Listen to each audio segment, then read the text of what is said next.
Bear Talk is produced by the Golden Bear Gazette, Mount Juliet High School student newspaper.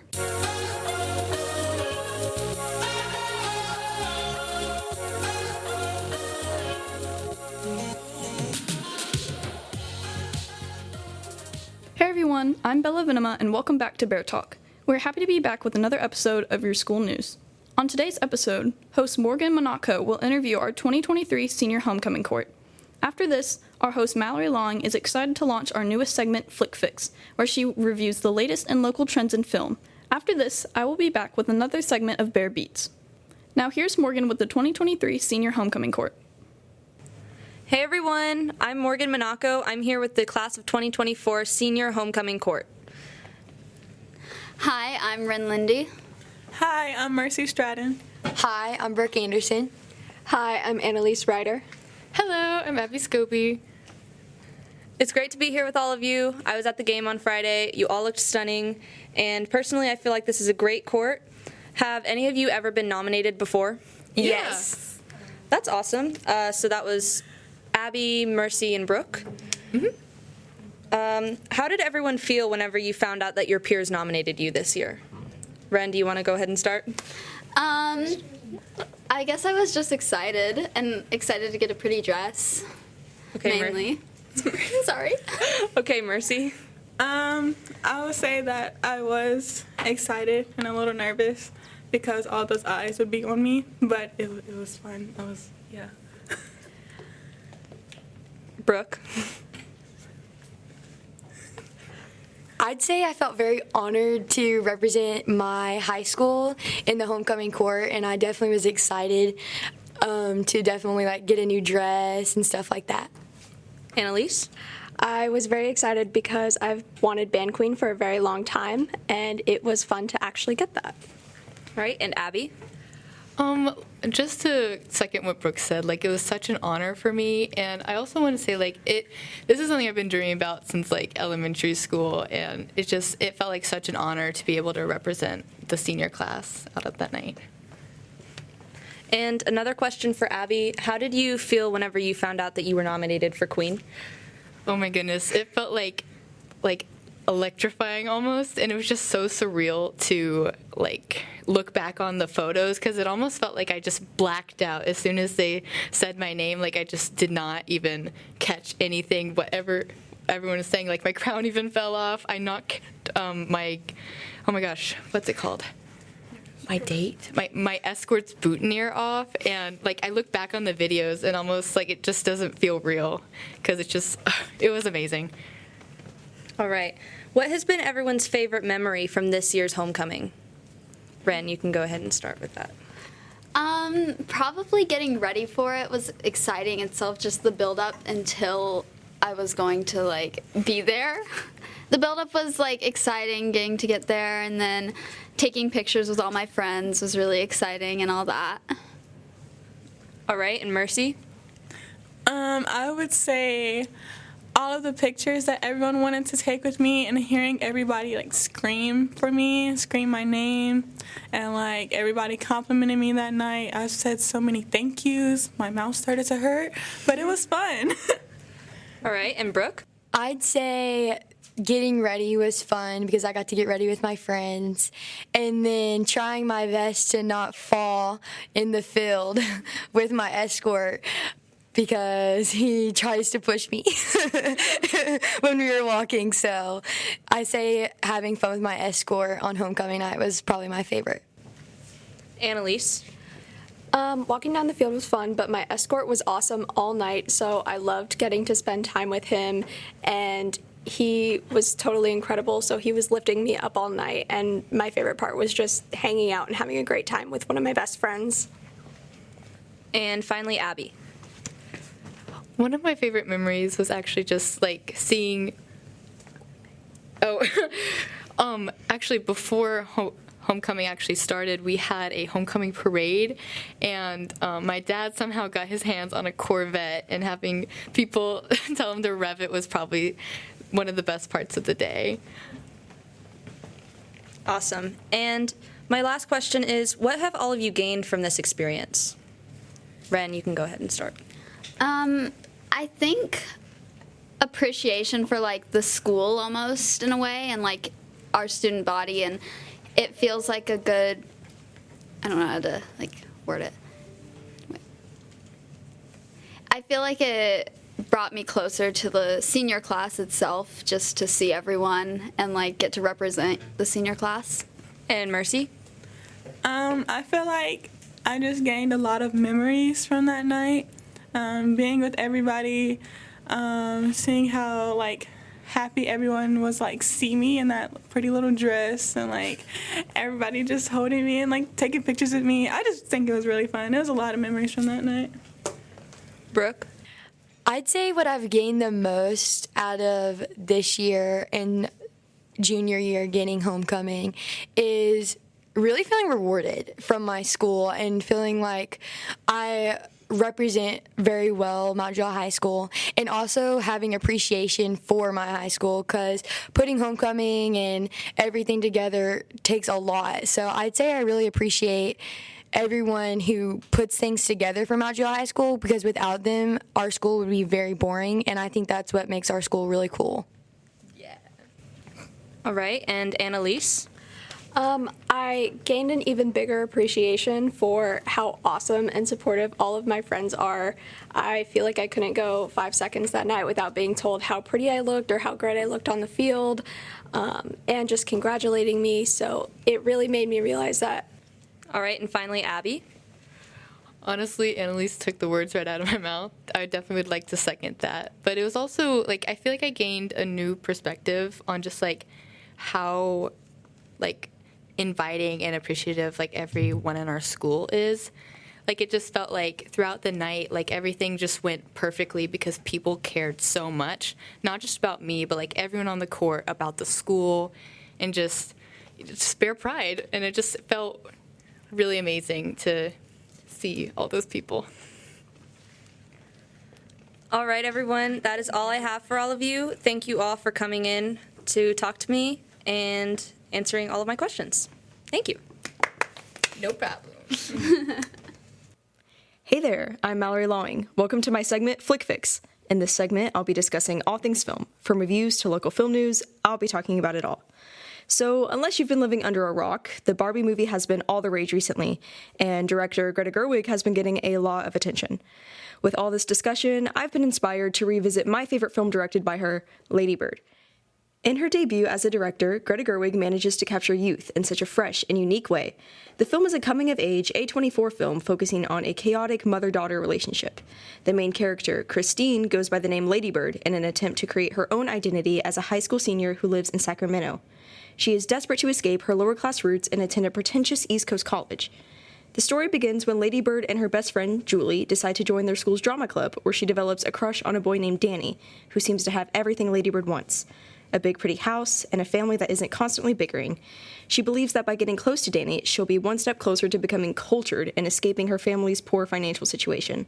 This idea continues when Lady Bird befriends Jenna, the stereotypical rich girl, by lying to her about who she is. Through Jenna, she meets Kyle, who is a pseudo-intellectual jerk who seems exactly like the person Lady Bird wants to find on the East Coast, but in reality, it's all fake. However, the biggest part of the film is definitely the relationship between Lady Bird and her mother, Marion. They are extremely alike, opinionated, strong-willed, and stubborn.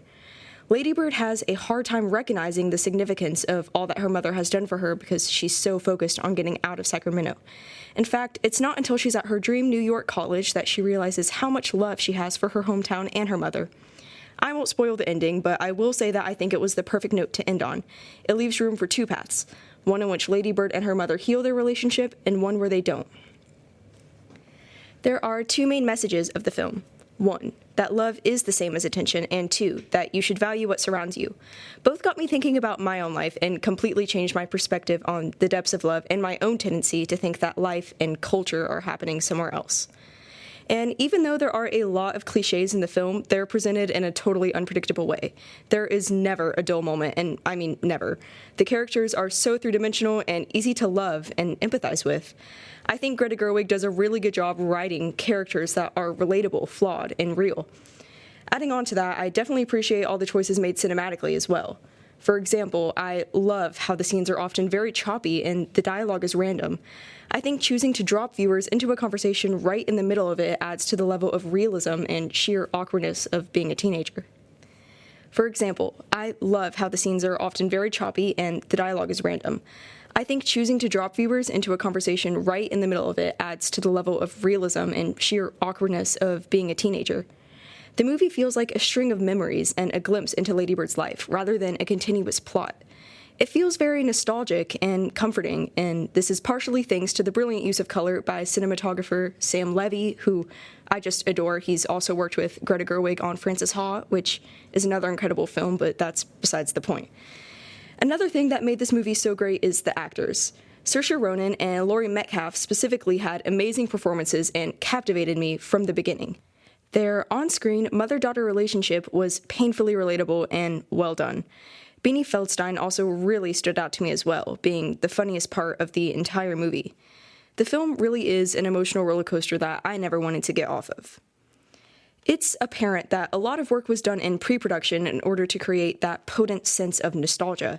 I would even go as far as to say that Lady Bird is something of a period piece, a 2002 period piece in which there was an extreme amount of attention to detail. Whether that be the posters in Lady Bird's room or the references made by the characters, it's truly an immersive experience and a standout compared to other indie films, in my opinion. The movie is like a love letter to teens, relatable, awkward, and humorous, yet emotional, dramatic, and complex.